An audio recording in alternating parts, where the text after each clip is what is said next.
दोस्तों आज इस वीडियो के अंतर्गत हम लोग समझने की कोशिश करेंगे कि लाइफ इंश्योरेंस कंपनीज कैसे काम करती हैं, यानी how does life insurance companies work. Hello दोस्तों, मैं Saurabh Kumar Goyal, independent business consultant, बड़ा बिजनेस, बीएफएसआई ट्रेनर और मोटिवेशनल स्पीकर, आपका अपने चैनल सौरभ जी सॉल्यूशन में स्वागत करता हूं। तो चलिए दोस्तों, आपके समय को नष्ट किए बिना सीधे समझने चलते हैं कि लाइफ इंश्योरेंस कंपनीज काम कैसे करती हैं। यहां मैं आपको बता देना चाहता हूं, लाइफ इंश्योरेंस कंपनी हो या दुनिया की कोई भी इंश्योरेंस कंपनी, उसका काम होता है लोगों के रिस्क को एक्सेप्ट करना, अपने ऊपर ट्रांसफर लेना, और इस एक्सेप्ट करने के अगेंस्ट में, रिस्क को एक्सेप्ट करने के एवज में, बदले में वो लोगों से एक अमाउंट चार्ज करते हैं जिसे प्रीमियम कहा जाता है। तो चलिए बोर्ड पे समझने की कोशिश करते हैं एग्जाम्पल के माध्यम से कि कैसे लाइफ इंश्योरेंस कंपनी काम करती है। तो देखते हैं दोस्तों, यहां पे मान लीजिए कि कोई एक लाइफ इंश्योरेंस कंपनी है। इस जगह पे ये कोई लाइफ इंश्योरेंस कंपनी है। इस लाइफ इंश्योरेंस कंपनी है चूंकि ये, तो इसका काम है कि लोगों के रिस्क को एक्सेप्ट करना। तो यहां पे भाई साहब ए आए, इन्होंने कहा भैया कि हम अपना रिस्क आपको ट्रांसफर करना चाहते हैं। ए ने अपना रिस्क ट्रांसफर कर दिया लाइफ इंश्योरेंस कंपनी को। इधर से बी आए, बी ने कहा भैया मेरे को भी रिस्क है कि मेरी डेथ हो गई तो मेरी फैमिली को भी फाइनेंशियल क्राइसिस का सामना करना पड़ेगा, तो मिस्टर बी ने भी अपना रिस्क ट्रांसफर कर दिया। और मिस्टर सी को भी लगा कि भाई मेरे मरने पर भी मेरी फैमिली को फाइनेंशियल क्राइसिस का सामना करना पड़ेगा, इनकम के लॉस का सामना करना पड़ेगा, तो मिस्टर सी ने भी अपना रिस्क ट्रांसफर कर दिया। सो ए ने, बी ने, सी ने, इसी तरीके से बहुत सारे लोग अपने अपने रिस्क को ट्रांसफर करते रहते हैं बीमा कंपनी के ऊपर, राइट। अब इस रिस्क को ट्रांसफर करने के एवज में, बदले में, बीमा कंपनी को इन्हें एक अमाउंट भी ट्रांसफर करना पड़ता है, जिससे कि एक बड़ा सा फंड बन जाता है बीमा कंपनी के पास। बीमा कंपनी चूंकि रिस्क ट्रांसफर ले रही है, अपने ऊपर एक्सेप्ट कर रही है कि भैया ठीक है, तुम्हारी डेथ होगी तो तुम्हारे परिवार को जो इनकम का लॉस होगा उसकी भरपाई के लिए हम एक अमाउंट दे देंगे। उस अमाउंट का यूज करके वो अपनी आमदनी को रीजनरेट कर सकते हैं, करेक्ट। सो इसलिए बीमा कंपनी चूंकि ये वादा कर रही है कि डेथ तुम्हारी होगी लेकिन भरपाई हम करेंगे, कुछ पैसा देंगे तुम्हारे परिवार को ताकि वो इनकम का जो लॉस हो रहा है उसकी भरपाई हो सके।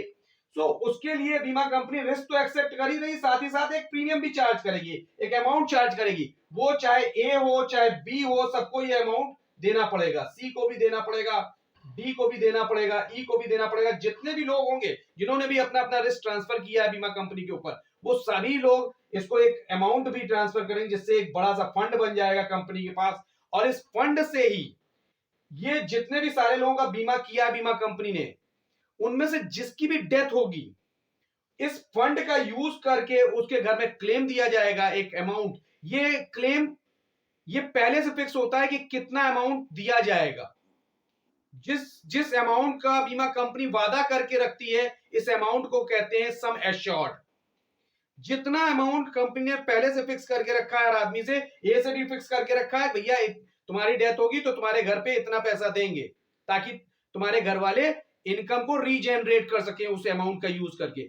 और वो जो फिक्स अमाउंट होता है उसे बोलते हैं सम एश्योर्ड। मैं फिर से बता दूं, इसको भी एक फिक्स सम एश्योर्ड का वादा किया होगा, बी को भी किया होगा, सी को भी। जितने भी लोगों ने बीमा कराया, अपना रिस्क ट्रांसफर किया और रिस्क ट्रांसफर करने के बलबूते पे प्रीमियम दिया यहां पे बदले में, तो उन सभी से इस बीमा कंपनी ने वादा किया है कि हम तुमको तुम्हारी डेथ होने पर तुम्हारी फैमिली को एक निश्चित अमाउंट देंगे, जिसे सम एश्योर्ड कहा जाता है। और जो पॉलिसी होल्डर्स हैं, मतलब जिन्होंने भी पॉलिसी ली है, अपना बीमा कराया है, जो लोगों ने रिस्क ट्रांसफर किया है, उनको पॉलिसी होल्डर्स कहा जाता है। तो वो पॉलिसी होल्डर्स जो होते हैं, वो एक प्रीमियम भर, एक अमाउंट देते हैं बीमा कंपनी को, उसको बोलते हैं प्रीमियम। तो ए भी प्रीमियम भर रहा है, बी भी प्रीमियम भर रहा है,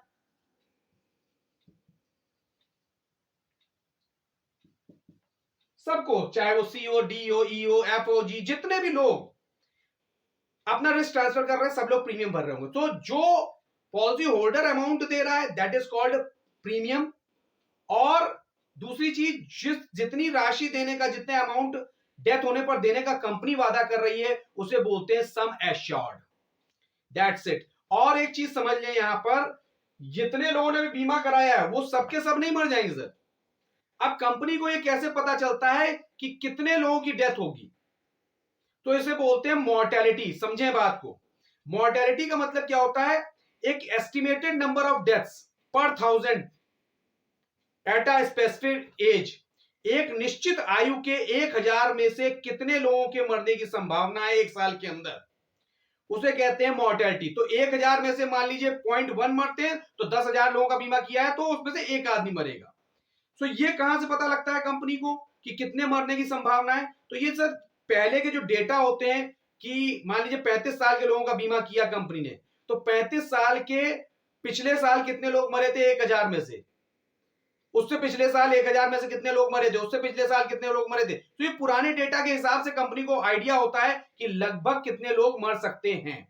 उससे कंपनी को ये अंदाजा लग सकता है कि 1000 में से इतने मरते हैं, तो लगभग हमने लाख लोगों का इतने बीमा किया है तो उसमें से कितने लोग मर जाएंगे, और लाख लोगों में से इतने मर जाएंगे तो हमें इतना क्लेम देना पड़ेगा।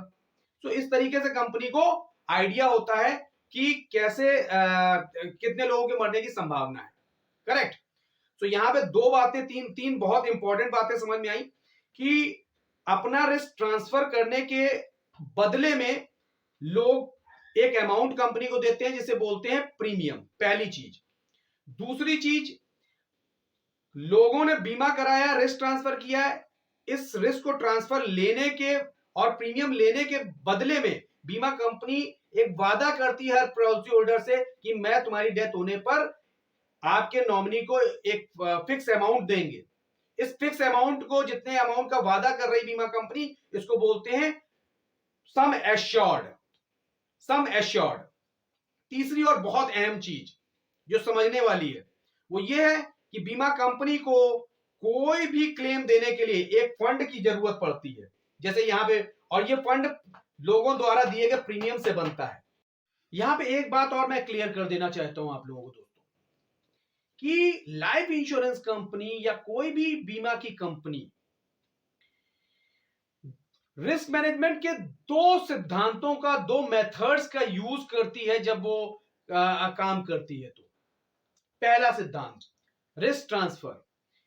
तो पहले रिस्क को मैनेज करने के लिए लोग अपने रिस्क को मैनेज करने के लिए अपना अपना रिस्क बीमा कंपनी के ऊपर ट्रांसफर कर देते हैं। करेक्ट। और फिर वो सारा रिस्क जाकर के बीमा कंपनी के पास जमा हो जाता है, और सारा रिस्क जब बीमा कंपनी के पास जमा हो जाता है तो वो रिस्क अकेले उस आदमी को बियर नहीं करना होता है जिसकी डेथ होती है।